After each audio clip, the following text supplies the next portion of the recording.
There are truths buried in Louisiana soil that no official record ever documented. Stories whispered between generations, kept in burned diaries, erased from birth certificates. This is the story of a discovery that divided an entire community. Not because nobody knew what was happening, but because everyone knew and no one could admit it. When light-skinned babies began appearing in the slave cabins of Belle Reve Plantation, eyes looked away, mouths shut tight, and secrets began growing like weeds between the cotton rows. What you're about to hear isn't about ghosts or curses. It's about something far more terrible. The truth. The midwife known as Aunt Ruth had seen many things in her 63 years of life. Her hands had brought over 200 children into the world, in the cabins of Belle Reve and neighboring plantations along the Mississippi River. She knew every type of complication, every danger sign, every peculiarity that nature could present during birth. But on that April night in 1847, when she was called to Sarah's cabin, a girl of barely 16 years, Ruth felt something different in the air. The labor had been long. Sarah's screams had quieted to exhausted whimpers as dawn approached. Ruth worked by the light of 2 candles, her experienced hands guiding the process she'd performed hundreds of times before.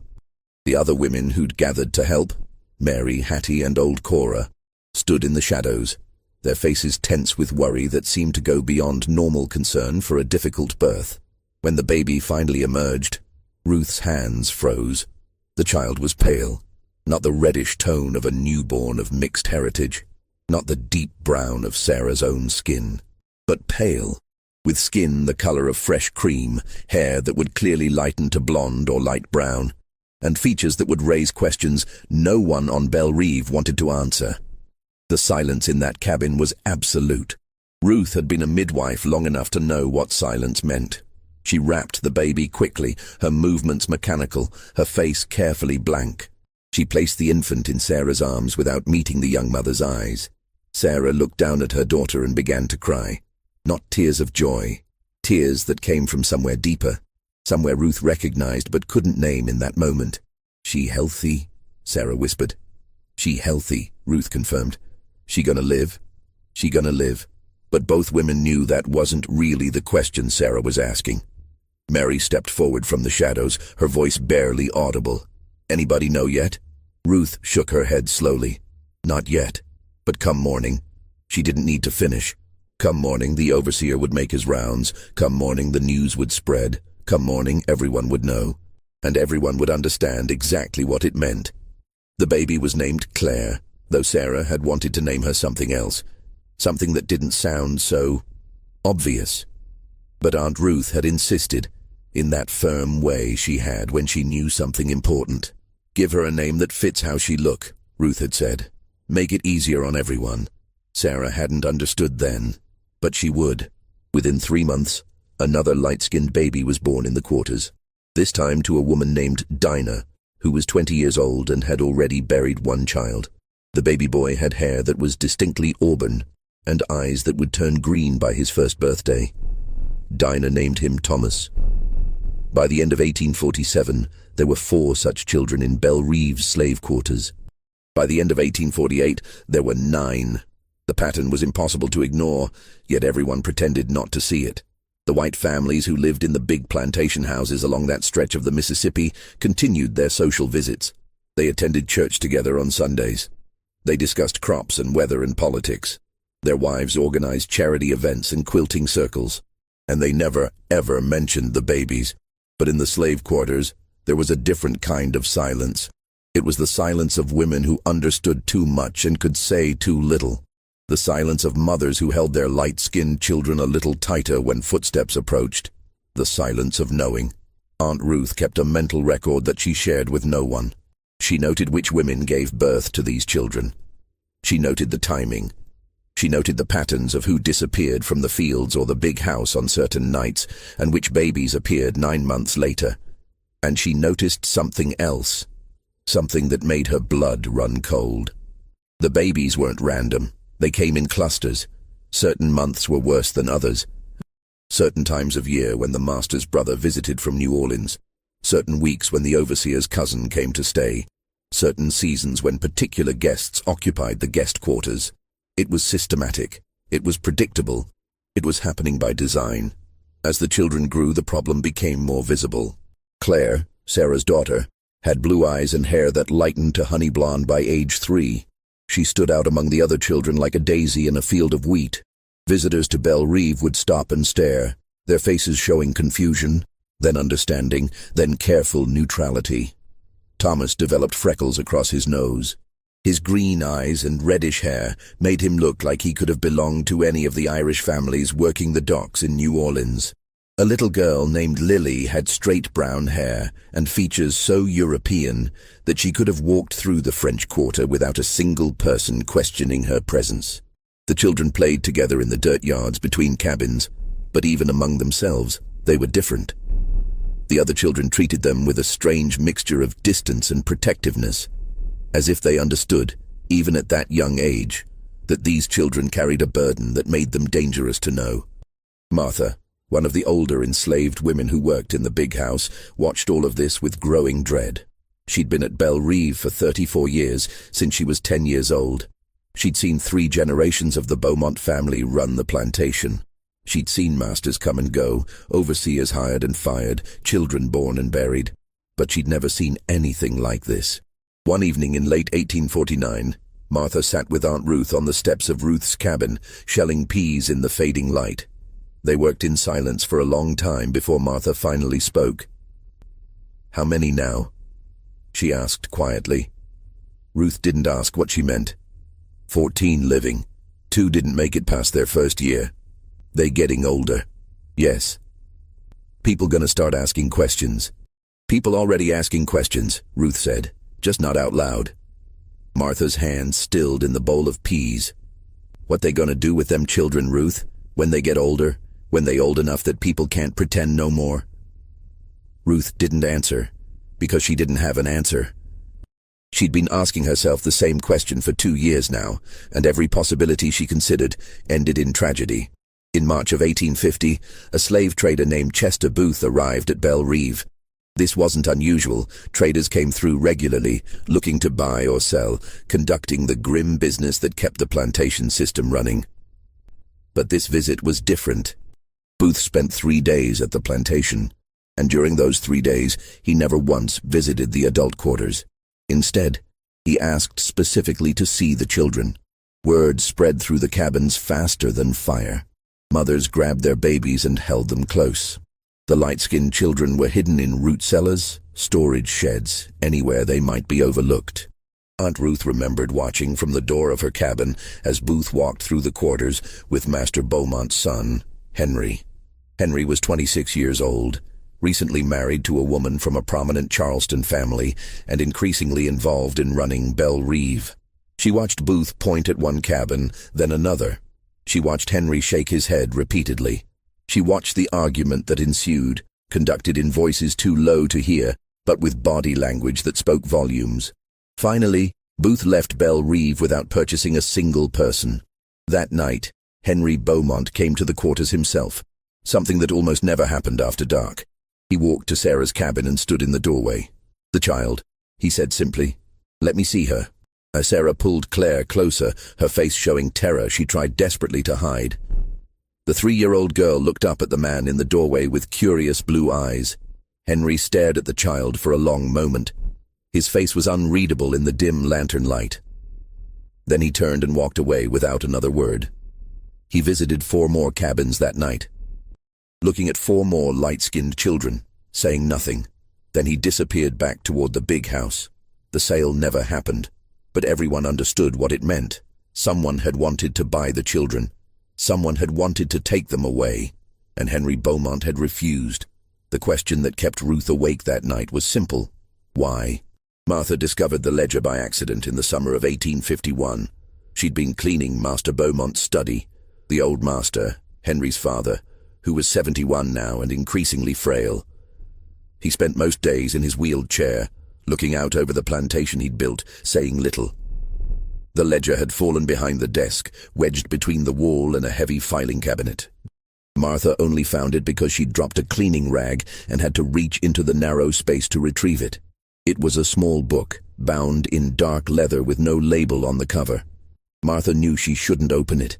Enslaved people caught reading could be punished severely, and being caught reading the master's private papers could mean far worse. But something about the hidden location, the unmarked cover, the way it had been concealed rather than filed with the other plantation records, something made her slide it into her apron. That night, by candlelight in her cabin, Martha opened the ledger. She'd learned to read as a child, taught secretly by a previous master's daughter who'd thought it would be entertaining to educate the house slaves. That young woman had died of yellow fever at age 14, and Martha had never revealed her literacy since. It was too dangerous. Knowledge was currency she couldn't spend without risking everything. But now, as she looked at the pages before her, she wished she'd never learned to read at all. The ledger was a record, a meticulous, detailed record. Names, dates, notations that made Martha's hands shake. Sarah, April 12th, 1847, female. Light completion, noted Dinah, September 3rd, 1847, male, auburn hair, problematic Rachel. November 28th, 1847, female, eyes too light, requires monitoring page after page, entry after entry. Each one documenting what Martha had suspected but never wanted to confirm. But it was the notes in the margins that truly horrified her. Next to Sarah's entry, H.B., visiting from Baton Rouge, March 1846. Next to Dinah's entry, Overseer Collins, dismissed December 1847. Next to Rachel's entry, guest name unknown, winter party season. The ledger wasn't just recording births, it was recording paternity. It was documenting exactly who was responsible for each child, matching dates of conception with visits, with guests, with the movements of free white men through Belle Reve. And the handwriting was unmistakable. It belonged to Henry Beaumont. Martha closed the ledger, her heart pounding so hard she thought it might burst through her chest. She understood now why Booth's sale had been refused. She understood the visits to the cabins that night. She understood why the children were still here. Henry wasn't protecting the children out of mercy. He was protecting evidence. He was protecting his family's reputation. He was protecting himself and every white man whose initials appeared in those margins. The children were witnesses. Living, breathing proof of crimes that polite society pretended didn't exist. And Martha now held that proof in her hands. Martha knew she had to return the ledger before it was missed. But first, she needed to tell someone. Someone who could understand the full implications of what she'd found. She went to Aunt Ruth. The old midwife sat very still as Martha whispered the contents of the ledger. When Martha finished, Ruth was quiet for so long that Martha wondered if she'd spoken at all. Finally, Ruth spoke. How many names in those margins? 17 different men. Ruth closed her eyes. Lord have mercy. What we gonna do? We? Ruth's eyes opened, sharp and hard. We ain't gonna do nothing. You gonna put that book back exactly where you found it, and you gonna forget you ever saw it.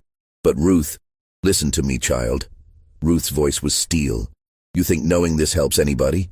You think there's someone we can tell who don't already know? You think there's justice somewhere waiting for women like Sarah and Dinah and Rachel? Martha felt tears burning her eyes. Those children are alive because their existence is an embarrassment, not a crime. The day that ledger becomes public is the day those children become a problem that needs solving. And I've seen how rich white men solve their problems. The truth of it hit Martha like a physical blow. The ledger wasn't protection, it was a liability. And if anyone discovered it was missing, if anyone thought the enslaved people had seen it, had read it, had understood it, the children would disappear. The women would disappear. Anyone who knew too much would disappear. Put it back, Ruth said again, and pray nobody ever finds it. Martha returned the ledger the next morning, sliding it back into the gap behind the desk. Her hands were shaking so badly she nearly dropped it twice. She never touched it again. But she couldn't unknow what she'd read. Despite the fear, despite the knowledge, despite everything, the babies kept coming. 1851 brought 3 more. 1852 brought 2. 1853 brought 4. By 1854, there were 26 light-skinned children living in Belle Reve's quarters, ranging from newborns to 7-year-olds. They represented nearly a quarter of all children born in the quarters during those years. The women who bore these children fell into a strange hierarchy. They weren't trusted by some of the other enslaved people, who saw them as collaborators or worse. But they weren't accepted by the white household either, despite the evidence of their forced connections. They existed in a liminal space, belonging nowhere. Sarah, now 23 years old, had given birth to 2 more children since Claire. One appeared mixed race in the traditional sense.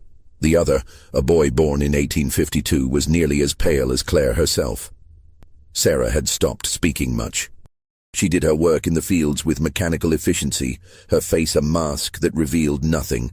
At night, she held her children and sang to them in a voice so quiet that only they could hear the words. Dinah had fared worse. After Thomas, she'd had one more light-skinned child, a girl who died at 6 months of fever. Dinah had stopped eating properly after that. She grew thin and distant, her eyes taking on a look that Aunt Ruth recognized as the beginning of the end. Some women broke under the weight of it. Others grew hard as iron. Rachel became the latter. She was 25 now, mother to 3 children, 2 of whom had light skin and European features. She'd begun speaking up in ways that terrified the other women, talking back to the overseer, working slowly enough to be noticed, maintaining eye contact when she should have looked away. She courting death, Martha whispered to Ruth one evening. She courting something worse than death, Ruth replied. She courting attention, and attention was the last thing any of them could afford. Everything changed when the inspector came. His name was Robert Finch, and he represented a religious organization from Boston that had been investigating conditions on southern plantations. It was 1854, and tensions between North and South were escalating. Abolitionists were becoming bolder, and some plantation owners, trying to counter the negative publicity, had begun allowing limited inspections to prove that enslaved people were well treated. Old Master Beaumont, now bedridden but still making decisions, had agreed to allow such an inspection at Belle Rive. Henry had argued against it, but his father had overruled him. "We got nothing to hide," the old master had declared. "Let them see how well we treat our people." Finch arrived on a humid August morning with a notebook and a determined expression. He was in his 40s, thin and serious, with the zeal of a man on a moral mission. Henry gave him a tour of the facilities. The quarters, the infirmary, the food distribution center, the chapel. Everything was in order, clean, designed to show Belle Rive in the best possible light. But then Finch asked to observe the children. Henry's jaw tightened, but he couldn't refuse without raising suspicion. He led Finch to the area behind the cabins where the children too young for field work spent their days under the supervision of the older women. Finch stood and watched the children play for nearly 10 minutes. His expression shifted from neutral observation to confusion, then to something that might have been shock. He turned to Henry. "Some of these children appear to be, that is, their complexion is mixed heritage," Henry said smoothly. "Some of our people have white ancestry from previous generations. It shows up unexpectedly sometimes." It was a reasonable explanation. It was even partially true in some cases. But Finch was looking at Claire, who at 7 years old looked like she belonged in a schoolhouse in Boston, not a slave cabin in Louisiana. He was looking at Thomas, whose green eyes and freckles were impossible to explain away as previous generations. How many children of this complexion were born here? Finch asked carefully. "I don't keep records of such things," Henry lied. Finch wrote something in his notebook. "I'd like to speak with some of the mothers. Privately. That won't be possible. They're working. Then I can wait until they return from the fields." Henry's face remained calm, but Martha, who was standing nearby pretending to sweep, saw his hands clench. "Mr. Finch, I believe we've been accommodating to your inspection, but I must insist on some boundaries. These women have work to do. They don't have time for interviews that serve no productive purpose." Finch met his eyes. "Mr. Beaumont, the purpose of my visit is to assess the conditions and treatment of enslaved people. The presence of numerous light-skinned children born to dark-skinned mothers is directly relevant to that assessment." The air between them turned electric. Finally, Henry spoke, his voice dangerously soft. "Mr. Finch, you are a guest on my family's property. I suggest you be careful about the implications you make. The morality of Boston doesn't dictate the realities of Louisiana. These are complex situations with complex histories. Unless you have specific evidence of wrongdoing, I'd recommend you focus your report on the material conditions you came to evaluate. Finch held his ground. I would still like to speak with the mothers. No. The word hung in the air like a death sentence. Finch stared at Henry for a long moment, then turned and walked away toward the guest quarters where he'd been staying. He left Belle Reve the next morning, his inspection incomplete. His report, when it was published 3 months later in a Boston newspaper, mentioned the unusual demographic patterns observed at Belle Reve Plantation, but contained no specific accusations. It was carefully worded, legally safe, and completely ignored by every authority in Louisiana. But the damage was done. Other inspectors began to show interest. Questions started being asked in church gatherings. Whispers spread through the network of plantations along the river. And Henry Beaumont began making plans. It started slowly. So slowly that at first, no one was sure it was happening. In January 1855, Claire disappeared from Belle Reve. Sarah woke one morning to find her daughter's sleeping mat empty. She ran from cabin to cabin, panic rising in her throat, asking if anyone had seen Claire. No one had. The overseer, a man named Mr. Webb, who'd replaced Collins years ago, told Sarah that Claire had been transferred to another property for her own good. He wouldn't say where. He wouldn't say why. He told Sarah to get back to work and stop asking questions. Sarah spent 3 days screaming Claire's name in the fields before she went silent.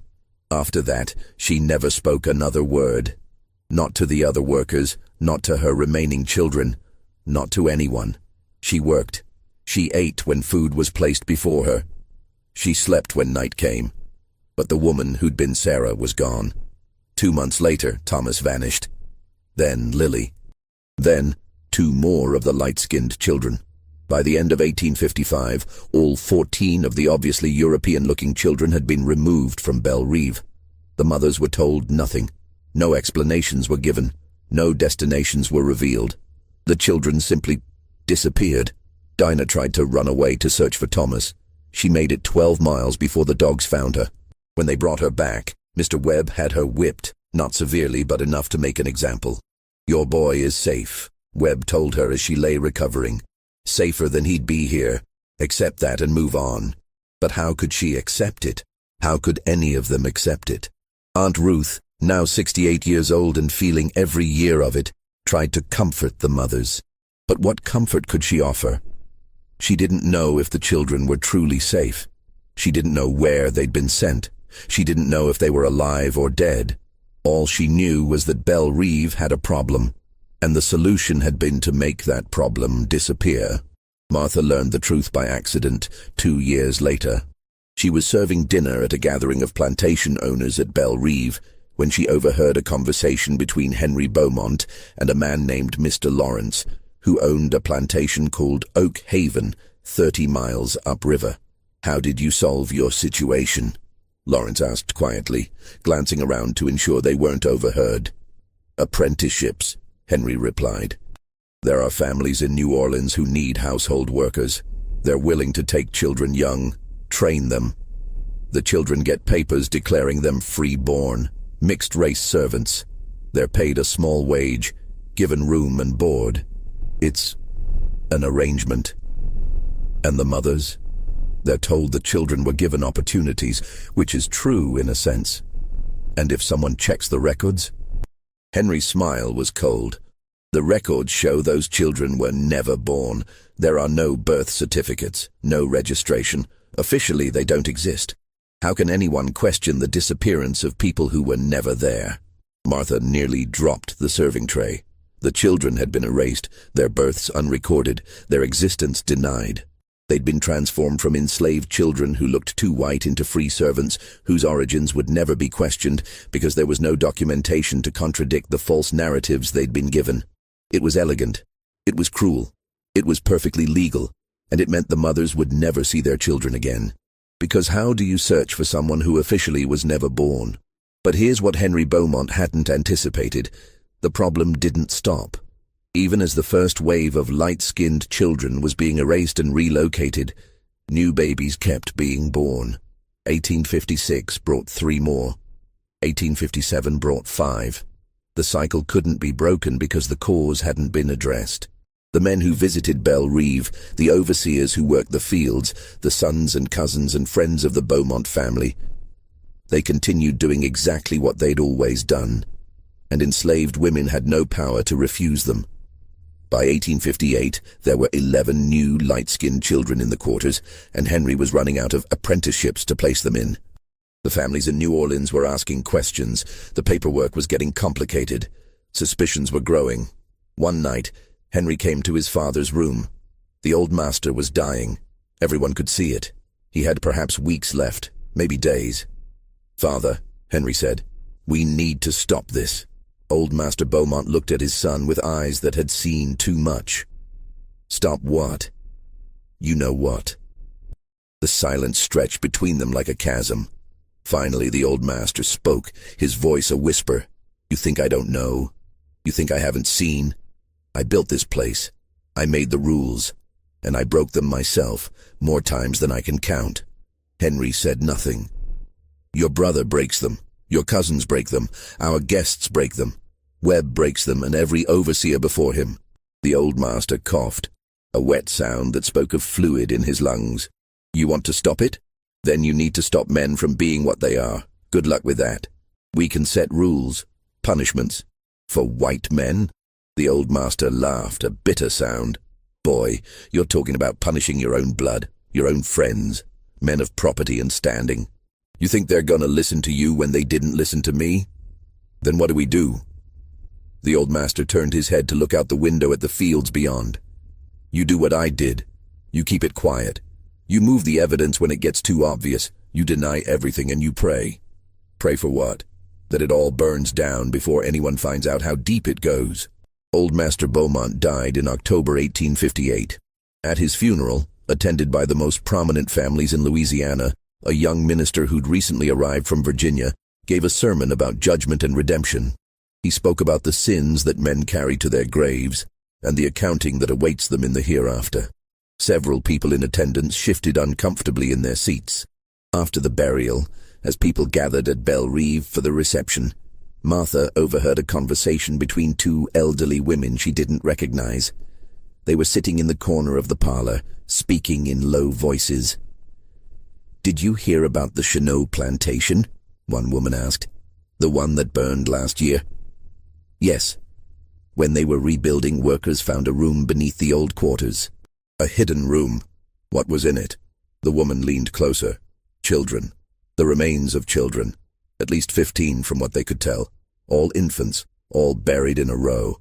Martha froze, her hands still on the tray she was carrying. "Dear God," the second woman whispered. "Why? Why do you think?" "Same reason we're pretending not to notice certain children in certain cabins on half the plantations in Louisiana, except the Chenots chose a different solution than relocation."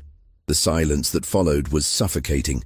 "It's an evil we don't speak about," the first woman finally said. "But that doesn't make it less real." Martha set down the tray and walked out of the room on legs that barely held her. She made it to the outdoor kitchen before she vomited into a bucket. Aunt Ruth found her there 20 minutes later. "You heard?" Ruth said. It wasn't a question. Martha nodded, unable to speak. "Now you understand why I told you to put that ledger back. Now you understand why keeping quiet is the only mercy we got.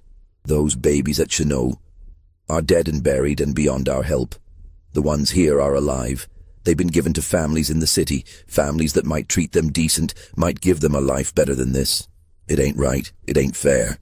But it's the best outcome we could hope for in a world that don't care about right or fair." Martha looked at the old woman. "How do you live with it?" Ruth's face was ancient in that moment, carved from sorrow and survival. "Same way we live with everything else, child. One day at a time. One breath at a time.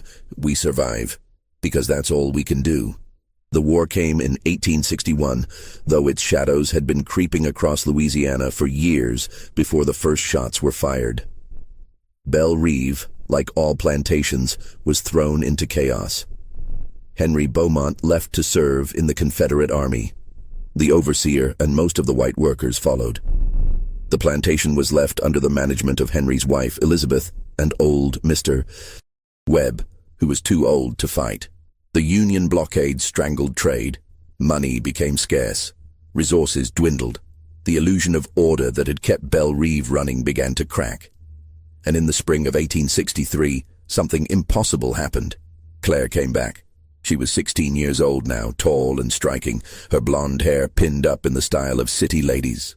She arrived in a wagon driven by a man from New Orleans who refused to explain anything. He simply deposited her at the edge of Belle Reve's property and left. Claire stood at the entrance to the quarters, looking around with eyes that barely remembered this place. When Sarah saw her, the woman who hadn't spoken in 8 years let out a sound that wasn't quite human, something between a scream and a sob. She ran to Claire and collapsed at her feet. Claire looked down at the broken woman who was her mother and didn't know what to say. Aunt Ruth, now 76 and moving slowly, came to help Sarah up. She looked at Claire with sharp eyes. "You alone?" "No," Claire said. "Thomas is in New Orleans. Lily is in Baton Rouge. Some of the others are scattered. We've been finding each other." "Why you come back?" Claire's blue eyes were hard. "Because I needed to see it. I needed to remember. I was 3 when they took me. I barely remembered this place. But now I do." Over the following weeks, 3 more of the relocated children found their way back to Belle Reve. They were teenagers now, some working as servants in the city, others freed by sympathetic northern families who'd moved to Louisiana during the confusion of war. They'd come back for different reasons, some looking for mothers, some looking for answers, some looking for revenge. Thomas, now 15, had been working as a clerk for a shipping company in New Orleans. His employer thought he was the son of French immigrants.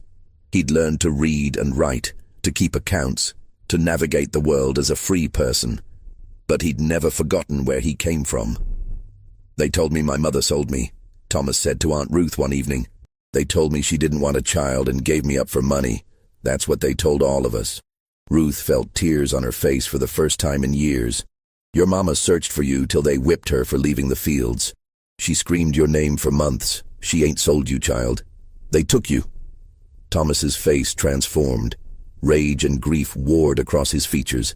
"Where is she?" Ruth's silence was answer enough. Dinah had died in 1860, 3 years earlier.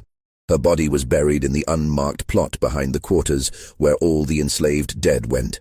Thomas walked to that plot and stood there until dark. With Henry away at war and the plantation in disorder, security in the big house became lax. Martha, still working as a house servant at 60 years old, remembered the ledger. She searched for it over several weeks, looking during her rare moments alone in the master's study. She searched the desk, the cabinets, the shelves. Finally, she found it in a locked drawer in Henry's private office. She broke the lock with a kitchen knife. The ledger had been updated. New entries went all the way to 1854, documenting every light-skinned birth and its suspected paternity. But there were also new sections, relocations, a list of children's names, their new locations in New Orleans and Baton Rouge, the families they'd been placed with, and the false identities they'd been given. Financial records, payments made to city families for taking the children, bribes paid to officials to create false documentation, costs associated with maintaining the secret, and at the back of the ledger, a section titled, simply, Complications. Martha read through it with growing horror. It listed children who'd been problematic, those who'd asked too many questions, those who'd tried to contact their mothers, those who'd threatened to reveal the truth. Next to each name was a notation of how the complication had been resolved. Most had been sold to distant plantations under their false identities, sent so far away they'd never find their way back. 3 were listed as deceased, illness, accidents, drowning. The notations were brief and suspicious. One name made Martha's blood freeze. Thomas, high risk, monitoring required, termination considered if returns to Belle Reve. Termination. They'd been planning to kill him if he came back. Martha took the ledger and hid it in a place she'd prepared years ago, a hollow space beneath the floorboards of the outdoor kitchen, wrapped in oilcloth to protect it from moisture. Then she went to find the children who'd returned. They met in secret, deep in the night, in a clearing in the woods beyond the cotton fields. Martha had gathered them, Claire, Thomas, Lily, and Jacob, who'd arrived just days before from a plantation in Mississippi where he'd been working as a stable hand. She told them about the ledger. She told them everything it contained. And then she gave them a choice. "This book is evidence," Martha said. "It's proof of every crime committed here, every man's name, every child's true origin. It's power." "Power to do what?" Claire asked. "Depends on what you want. You could take it north, give it to those abolition newspapers, expose Belle Reve and every man named in those pages." Thomas leaned forward. "Would it work? Would anyone care?" Martha hesitated. "Maybe, but probably not. White men been getting away with this since slavery started. One ledger ain't gonna change that. Might cause a scandal, might ruin some reputations, but it ain't gonna bring justice." "Then why tell us about it?" Lily asked. "Because it's yours. Your stories. Your truth. You deserve to decide what happens to it." They sat in silence, considering. Finally, Jacob spoke. He was the oldest at 17, and the quietest. "What's the other choice? You let it disappear. You take the new identities you've been given and you live as free people. You pass as white. You make lives for yourselves. You survive. You let Belle Reve become your past instead of your future." "And our mothers?" Claire's voice was sharp. "Sarah can't even speak anymore because of what they did. We just abandon her. Sarah and the others, they got a chance at freedom coming. War's gonna end slavery one way or another. You can see which way the wind's blowing. But if you expose this ledger now, you expose yourselves. Your false papers become evidence of fraud. Your free status gets questioned. You might end up right back in chains or worse." Thomas stood abruptly, pacing. "So we do nothing? We let them win?" "They already won," Martha said sadly. "They won the day you was born. This ain't about winning. It's about surviving with enough of yourself left to build something after." The debate went on for hours. Claire wanted to publish the ledger. Thomas wanted to confront Henry directly. Lily wanted to burn Belle Reve to the ground. Jacob wanted to disappear and never look back. In the end, they couldn't agree. So they made a different decision. They would keep the ledger hidden. They would make copies of the most important pages. Each of them would take a copy and hide it somewhere safe. And if anything happened to one of them, if any of them died under suspicious circumstances, the others would ensure the truth came out. It was insurance. It was protection. It was the only leverage they had. Martha gave them the ledger for one night. They worked by candlelight in Aunt Ruth's cabin, copying pages carefully, documenting everything. By dawn, the ledger was back in its hiding place, and the children had melted back into the chaos of wartime Louisiana. The war ended in April 1865. News of emancipation reached Belle Reve in June, brought by Union soldiers who occupied the plantation for 3 days before moving on to the next town. The enslaved people of Belle Reve were free. But freedom is complicated. Most had nowhere to go. No money, no prospects. No way to survive outside the only system they'd ever known. Many stayed at Belle Reve, now as paid workers, though paid was a generous term for the scrip system and sharecropping arrangements Henry implemented. It was slavery by another name, with slightly better conditions and the theoretical right to leave. Sarah was among those who stayed. She was 34 years old, still silent, still broken. She worked the same fields she'd always worked, now for pennies instead of nothing. Martha stayed too. Where else could a 70-year-old former slave go? Aunt Ruth died in 1867, peacefully in her sleep. She was 80 years old and tired, in a way that went beyond physical exhaustion. Her last words to Martha were simple: "Don't let them forget." The light-skinned children who'd been born after the first wave were still at Belle Reve. They were older now, teenagers and young adults. They'd been allowed to stay because by the time they reached adolescence, the war had made their removal impossible. They lived in a strange liminal space, too white to be fully accepted by the black community forming in the aftermath of slavery, too black to be accepted by white society that knew their origins. Some eventually left, moving north or west, passing into white society and never looking back. Others stayed, building lives in the complicated racial landscape of Reconstruction Louisiana. And the mothers who'd been separated from their children in 1855 never saw them again. In 1871, Martha received a letter. This was unusual for several reasons. Martha couldn't remember ever receiving correspondence before. Mail for formerly enslaved people was rare, and Martha had no family she knew of beyond Belle Reve.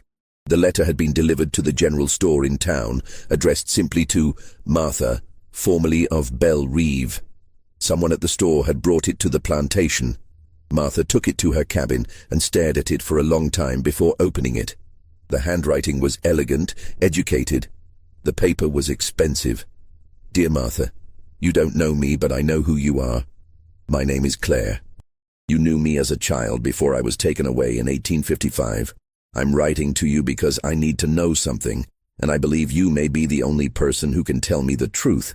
I've built a life in Philadelphia. I'm married to a merchant. I have 2 children of my own. My husband believes I'm the daughter of French immigrants who died when I was young. His family has accepted me without question.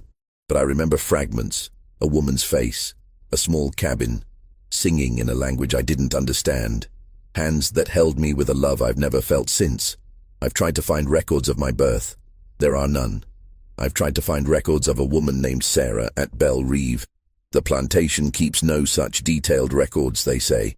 Can you tell me, is she alive? Does she remember me? If I came back, would she want to see me? I'm asking you to be honest. If it's better that I stay away, I will. I have children to protect, a life to maintain. I can't risk my family's future for a past I barely remember. But I need to know if she's there. I need to know if she remembers. Please write back if you can.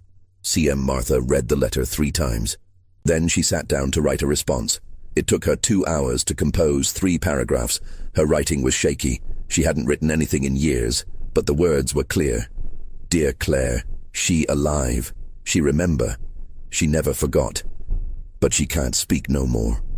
Not since you left. Her mind somewhere else, somewhere we can't reach. You got a good life. You got children and safety. Your mama would want you to keep that. Don't come back. But know she loved you more than life itself. Still do. Martha. She sent the letter and never heard from Claire again. But 3 months later, an envelope arrived at Belle Reve addressed to Sarah.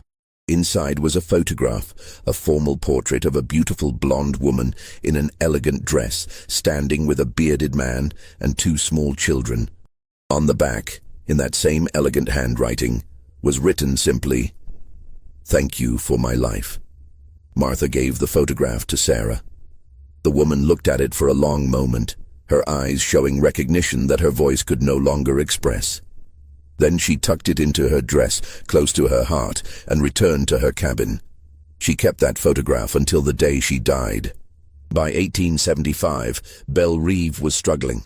The old plantation system couldn't sustain itself with paid labor, even the exploitative sharecropping system Henry had implemented. Competition from western states was driving cotton prices down. The glory days were ending.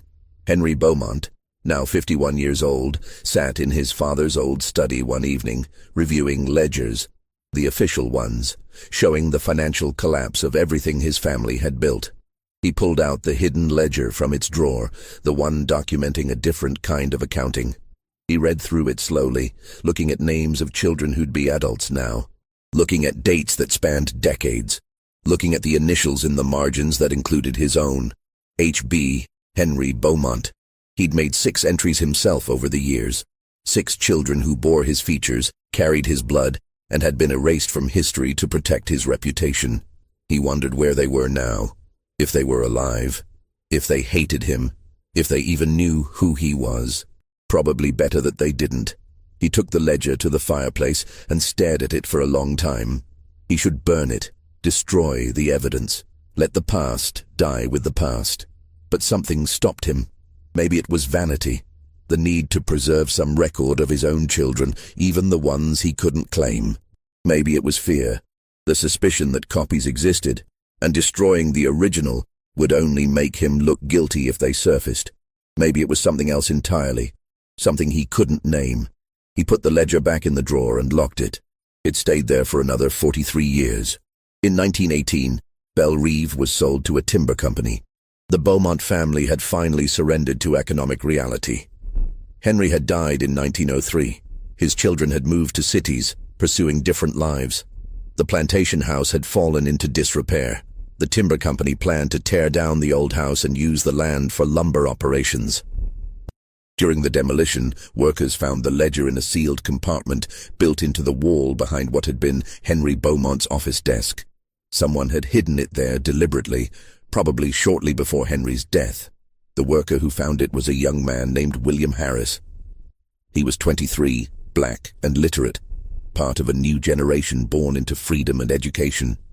He opened the ledger and began to read. By the 3rd page, his hands were shaking. By the 10th page, he understood what he was holding. William brought the ledger to his supervisor, a white man named Mr. Carlton, who managed the timber crew. Carlton read through it, his face growing progressively more pale.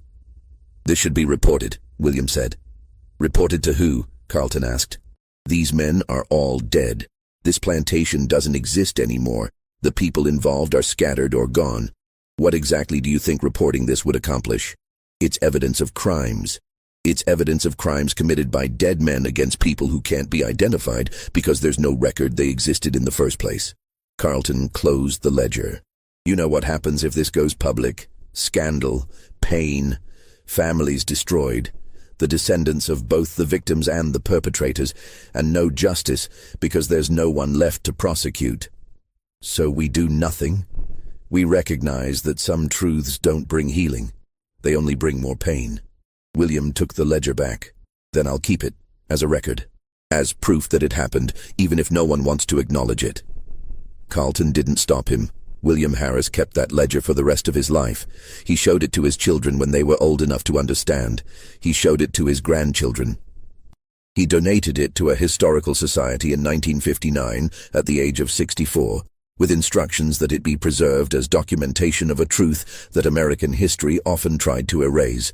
The Historical Society catalogued it, archived it, and filed it away. Very few people ever looked at it. Sarah died in 1879 at age 48.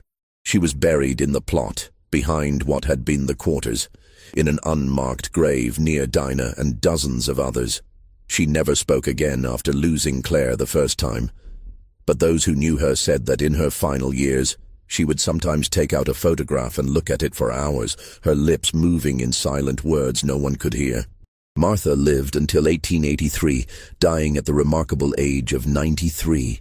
She'd spent her final years working as a laundress in town, living in a small room above a shop, finally free in more than just name. Before she died, she told the story to her great-niece, a young woman named Harriet, who was training to be a teacher. She told her about the ledger, about the babies, about the systematic erasure of evidence and identity. "Why didn't you expose it?" Harriet asked. "When you had the chance." Martha looked at her with eyes that had seen too much. "Because exposing it would have gotten people killed. We survived by knowing when to speak and when to stay silent. That ain't cowardice, child. That's wisdom bought with blood. But the truth don't always set you free. Sometimes it just gets you buried." Harriet didn't understand then. But years later, when she was researching the history of slavery in Louisiana for a book she was writing, she began to uncover similar stories from other plantations. Whispered accounts, fragmentary records, patterns that were impossible to ignore. Babies who looked white, born to enslaved black mothers. Children who disappeared without explanation. Families in cities who suddenly had new servants or wards with suspiciously vague origins. It hadn't been unique to Belle Reve. It had been everywhere, woven into the fabric of the entire system. And everyone had known. The white families had known. The enslaved communities had known. The authorities had known. They'd all chosen silence. In the decades following the Civil War, the light-skinned children of Belle Reve scattered across America. Some disappeared into white society completely, their origins known only to themselves. They married, had children, built lives free from the stigma and danger of their births. Their descendants today have no idea of the truth buried in their family histories. Others maintained connections to the black community, building lives in the complicated space of mixed-race identity in America. They faced discrimination from both sides, too white for some, too black for others. A few actively searched for their origins, trying to piece together the fragments of their early childhood memories with the lies they'd been told and the evidence they could find. Thomas spent 30 years trying to locate other children who'd been relocated from Belle Reve. He created a network, a quiet system of letters and messages, trying to build a record of who they'd been and where they'd ended up. By his death in 1926, he'd found 23 of the children documented in the ledger. 8 had died young. 15 were alive and scattered from Boston to San Francisco. He documented their stories in a journal that his daughter discovered after his death. She read about her father's origins with shock. She'd been told he was from a French family in New Orleans. She burned the journal, unwilling to risk her own children discovering the truth and having their lives disrupted by it. The pattern of silence continued.